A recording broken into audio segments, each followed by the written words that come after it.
केंद्रीय मंत्री गृह मंत्री अमित शाह के 2 दिवसीय बिहार दौरे को लेकर सियासत तेज हो गई है। विपक्ष इस दौरे को सांप्रदायिक तनाव बढ़ाने वाला दौरा करार दे रही। अमित शाह के दौरे के संबंध में उप मुख्यमंत्री तेजस्वी यादव का बयान भी कुछ ऐसा ही इशारा कर रहा है। जेडीयू नहीं, पूरा बिहार जान रहा है कि उनका मकसद क्या है, तो ये बताने की जरूरत है। उनका नाम सुनते ही देश भर में ये चर्चा तो हो ही ना जाती है कि भाई उनका क्या काम है। अमित शाह के दौरे को जहां विपक्ष सांप्रदायिकता बढ़ाने वाला दौरा बता रही, वहीं भाजपा सीमांचल के दौरे को संवेदनशील बता रही। भाजपा नेता और बिहार के पूर्व उप मुख्यमंत्री रहे सुशील मोदी ने कहा, शाह के दौरे से विपक्ष घबरा रहा है। शाह देश के गृह मंत्री हैं, वो देश में कहीं भी जा सकते हैं। सर, अमित शाह जी आ रहे हैं, इसको लेकर यहाँ राजनीति बहुत तेज हो गई है, खास करके महागठबंधन के नेताओं के द्वारा इसे सीमांचल को एक तरह से डिस्टर्ब करने के लिए ये यात्रा कुछ। ये लोग इतने घबरा गए हैं। अरे देश का गृह मंत्री अगर किसी देश के किसी राज्य में जाता है तो इसमें इतना घबराने की क्या जरूरत है, इतना परेशान होने की क्या जरूरत है। ये तो हिंदुस्तान का ही दौरा कर रहे हैं ना, कोई पाकिस्तान तो नहीं जा रहे, कोई अन्य देश तो नहीं जा रहे हैं। तो पता नहीं इतनी हाय तौबा, इतने डरे हुए हैं, इतने भयभीत हैं। मुख्यमंत्री नीतीश कुमार ने फूलपुर से चुनाव लड़ने की बात को सीधे तौर पर नकार दिया है। चुनाव लड़ने की चर्चा पर उन्होंने हैरानी जताई और कहा कि ये सब बेकार की बात है। हमारा उद्देश्य विपक्ष को एकजुट करना है। साथ ही सीएम ने तेजस्वी को आगे बढ़ाने की भी बात कही है। नहीं, ऐसे ही हमको भी आश्चर्य होता है, ऐसी कोई बात नहीं है, सब ऐसे ही हम भी देख करके ये सब बेकार बात है। हमारा कोई मतलब नहीं है। हम सीधे सिर्फ एक ही चीज में मेरी रुचि है कि ज्यादा से ज्यादा दलों की एकजुटता होगी तो बहुत बड़ी सफलता 2024 में मिलेगी। इसके लिए हम सिर्फ काम कर रहे हैं, अपने लिए हम जरा भी नहीं। बिहार के दीनदयाल उपाध्याय रेल मंडल के गया मुगलसराय रेलखंड के कुमऊ रेलवे स्टेशन के पास एक मालगाड़ी डिरेल हो गई और 22 डब्बे पटरी से उतर गए। इस हादसे के बाद दिल्ली हावड़ा रेल रूट बाधित हो गया। बताया गया कि इसके बाद तकरीबन दर्जन भर गाड़ियों को रोक दिया गया, जिसके बाद अप और डाउन दोनों लाइन का परिचालन बाधित हो गया है। स्थानीय लोगों की माने तो हादसे के दौरान बहुत तेज आवाज हुई, जिससे आसपास के गांव के लोग घबरा गए। हादसे के बाद रेलवे के द्वारा गया दीनदयाल उपाध्याय रेल मार्ग पर गुजरने वाली ट्रेनों के रूट बदल दिए गए। कुछ ट्रेन आरा होकर तो कुछ ट्रेन पटना होकर भेजी जा रही हैं। फिलहाल रेलवे के कर्मचारी और अधिकारी मरम्मती कार्य में लगे हुए हैं, लेकिन परिचालन शुरू होने में अभी समय लग सकता है।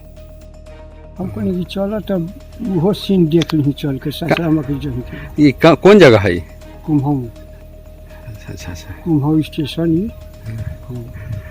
कब की घटना भाई लगभग?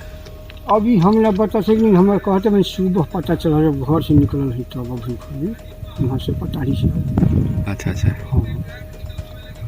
सूचना मिली करीब हमको 7:30 बजे कि कुम्हऊ, क्या बोलते हैं इसको, कुम्हऊ। हाँ, कुम्हऊ स्टेशन पर मालगाड़ी जो है पटरी से ये उतर गया है। जिसका 5-6 जो है बोगी ऊपर चढ़ गया, बोगी पर बोगी सारा लाइन डिस्टर्ब है। किसी को सूचना के आधार पर हमने घटना को आए हैं, मुआयना कर रहे हैं, जांच कर रहे हैं।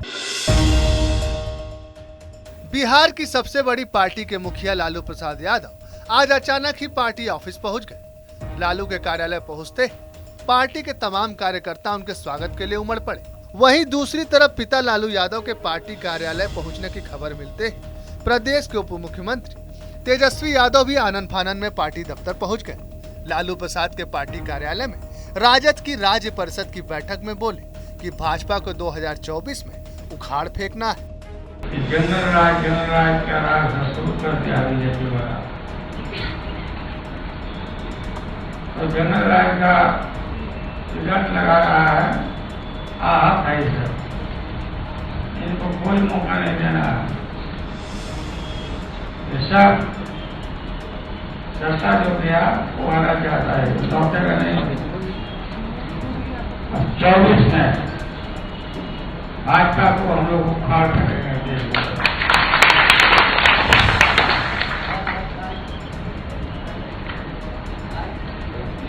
कमजोर तबका के लोग हैं उनके टोला और मोहल्ला में जरूर जाइए। देखिए कुछ दवा तो नहीं रहा है, उसके साथ खड़ा हो गया तो आपके साथ खड़ा हो। तो मेरा शंकर भाई है, अभी देखिएगा किशनगंज के इलाका में, अररिया के इलाका में शाह आके घूम रहे हैं।